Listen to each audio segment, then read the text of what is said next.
गुरु के शरण में जाने के बाद इह लोक बाद में बनता है, पहले उह लोक का निर्माण होता है।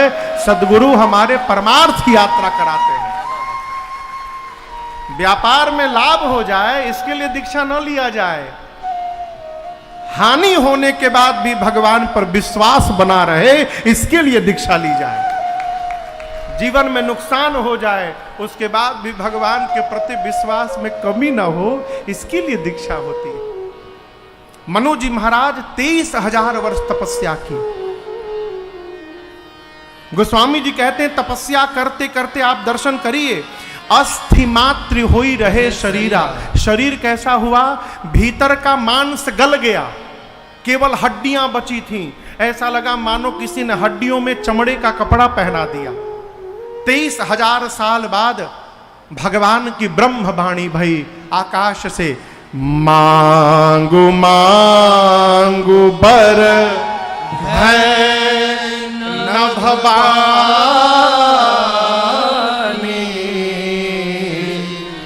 जैसे मनु जी के कान में मांगु मांगु शब्द प्रवेश किया, मनु जी और शत्रुपामैया का शरीर तुरंत रिष्ट पुष्ट हो गया। ऐसा लगा मानो अभी घर से आए।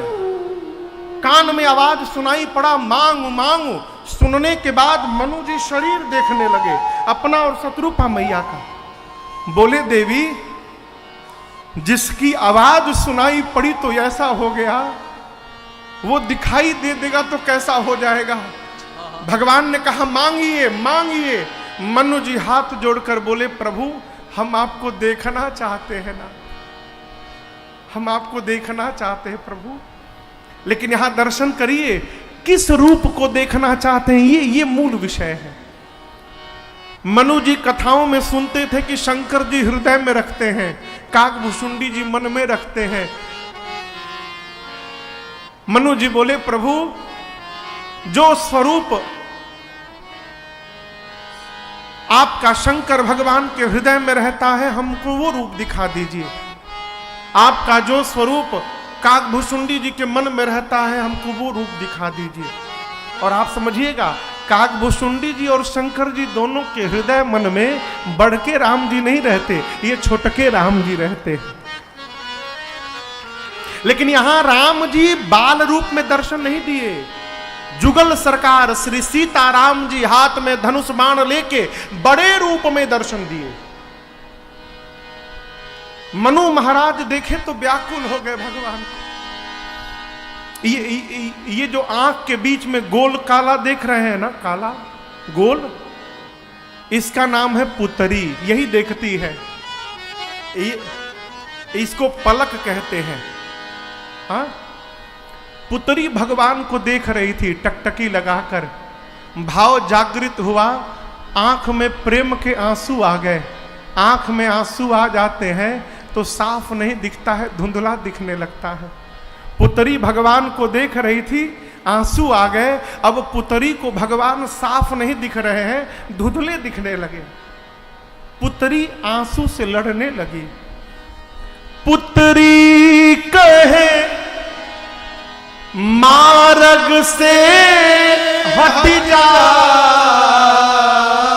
पुतरी आंसू से बोले हट जाओ। आंसू बोले हम क्यों हटे? आंसुआ कहे पाव पखारन दे। आंसू बोले केवल तुम ही देखोगी, हमको भगवान के चरणों को धोना है। पुत्री कहे मार्ग से हट जा। आंसुआ कहे पाव पखारन दे। पलक ने कहा तुम दोनों लड़ोगे, लड़ोगे तुम दोनों। पलके कहे मुंह दिले राघव को। आंख बोली ना, अखिया कहे और निहारन दे। सब लड़ने लगे। मनु महाराज टकटकी लगाकर देखने लगे।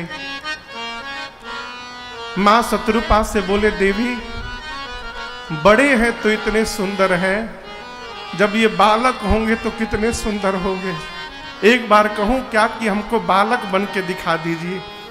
फिर सोचे आज कहूंगा, एक बार दिखाई देंगे फिर ओझल हो जाएंगे, दिखाई ना पड़े कोई बात नहीं, दिखाई देकर फिर दिखाई ना पड़े ना, बहुत बड़ी बात हो जाती। मनु जी कहें क्यों ना मांगने के लिए कह ही रहे हैं, क्यों ना इनको ही बेटा बना लिया जाए। अब समस्या ये है कि कोई भी इंसान अपने पिताजी से कैसे कह सकता है कि पिताजी इस जन्म में आप पिता थे, मैं बेटा था, अगले जन्म में मैं पिता बनूंगा, आप बेटा बनेंगे। कोई बोलेगा? मनु जी जगत के पिता को पुत्र बनाना चाहते हैं, चतुराई किए, कहे प्रभु आपको नहीं चाहता हूं, आपके जैसा कोई भी पुत्र हो जाएगा ना तो मेरा काम हो जाएगा, आपके जैसा पुत्र चाहता हूं। भगवान बोले अब अपने जैसा कहां ढूंढने जाएंगे मनु जी, वचन देता हूं मैं ही आपके घर पुत्र बन करके अवतार ले लूंगा, मैं ही आपके घर आऊंगा। अब जो विषय पर यह प्रसंग मैंने प्रारंभ किया वहां पहुंची। मनु जी महाराज जब भगवान शंकर और काकभुशुंडी जी के मन में रहने वाले भगवान को देखना चाहते थे, बाल भगवान को, तो राम जी ने बड़े रूप में दर्शन क्यों दिया? राम जी जानते हैं कि मनु जी ये तो जानते हैं कि शंकर जी और काकभुशुंडी जी देखते थे, लेकिन शंकर जी और काकभुशुंडी जी किस रूप का दर्शन करते थे ये मनु जी नहीं जानते। मैं जो रूप दिखाऊंगा उसी को मान लेंगे। राम जी छोटे रूप में क्यों नहीं आए? इसलिए नहीं आए क्योंकि राम जी जानते हैं कि आज मनु जी मेरे से वरदान मांगने वाले हैं। यदि मैं बालक रूप में चला जाऊं तो मुझे बालक जान के कहीं मनु जी को मांगने में संकोच न हो जाए, इसलिए मनु जी को वरदान प्राप्त हो जाए। भगवान ने बड़े रूप में दर्शन दिया मनु जी को। उसी प्रकार शंकर जी और काकभुशुंडी जी बाल राम को इष्ट माने हैं। क्यों? बाल राम यदि इष्ट रहेंगे ना और कहीं मिल जाए तो हो सकता है कि गोद में उठाने का सौभाग्य प्राप्त हो जाएगा भगवान को, इसलिए बाल राम को इष्ट माने हैं। मां बोली प्रभु आप दोनों लोग इसी रूप में चले गए? बाबा बोले नहीं, हम लोग मनुष्य के रूप में गए, मनुज रूप जा नहीं हो। हमने देखा देवी उस समय महाराज के पास जो आया, महाराज से जिसने जो मांगा महाराज ने उसको वही प्रदान किया। देते समय अपनी ओर देखना चाहिए। हमारे पूज्य महाराज श्री कहते बाबू देते समय अपनी ओर देखना चाहिए कि भगवान ने हमको कितना देने लायक बनाया है। वस्तुतः लोग सामने वाले को देखकर देते हैं। महाराज ने दिया, जिसने जो मांगा उसको दिया, मांगने वाले संतुष्ट भय। मन संतोषे सबन ही कह जहां तहां देहि असीस, सकल तनय चिरजीव हो तुलसीदास के। मांगने वाले संतुष्ट भय, आशीर्वाद दिए। कुछ दिन बीता, नामकरण संस्कार का समय आया। किसका समय आया? नामकरण संस्कार। बाबा कहते हैं कछुक दिवस बीते एहि भांति, कछुक दिवस बीते एहि भांति, जात न जानिय दिन अनुराग,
नाम जो मुनि गुनी राखा, धरिय नाम जो मुनि गुनी राखा।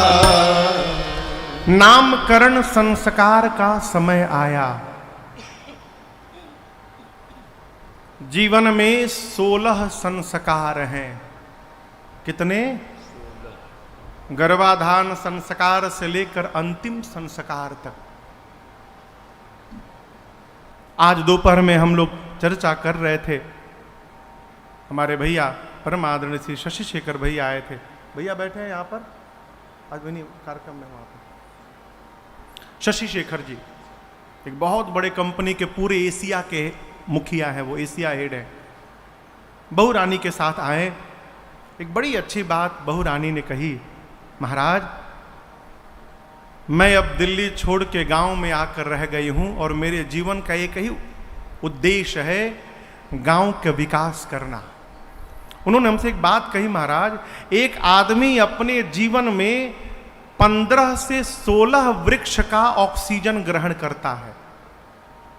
15 से 16 वृक्ष जितना ऑक्सीजन देते हैं वो ऑक्सीजन एक मनुष्य अपने जीवन भर में ग्रहण करता है। यदि भारत का नहीं विश्व का प्रत्येक मनुष्य अपने जीवन के 16 संस्कारों के नाम पर जैसे जैसे संस्कार हों एक एक वृक्ष लगाता जाए तो पूरे विश्व से प्रदूषण की समस्या समाप्त हो जाएगी। कितनी बड़ी सोच।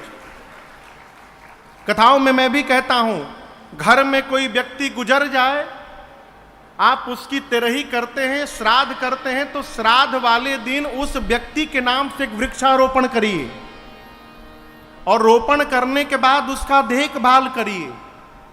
वो वृक्ष जब विशाल बड़ा रूप धारण करे तो उस वृक्ष पर जिस व्यक्ति के निमित्त लगाया गया है उस व्यक्ति के नाम का प्लेट लगाइए। क्यों? आपके घर की आने वाली पीढ़ी जब जब उस वृक्ष का दर्शन करेंगी अपने पूर्वजों को याद करते रहेगी।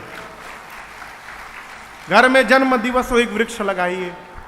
यहां नामकरण संस्कार का समय आया। गुरुदेव भगवान ने चक्रवर्ती जी महाराज ने गुरुदेव भगवान को बुलाया, पूजन किया और हाथ जोड़कर कहा, गुरुजी धरिय नाम जो मुनि गुनी राखा।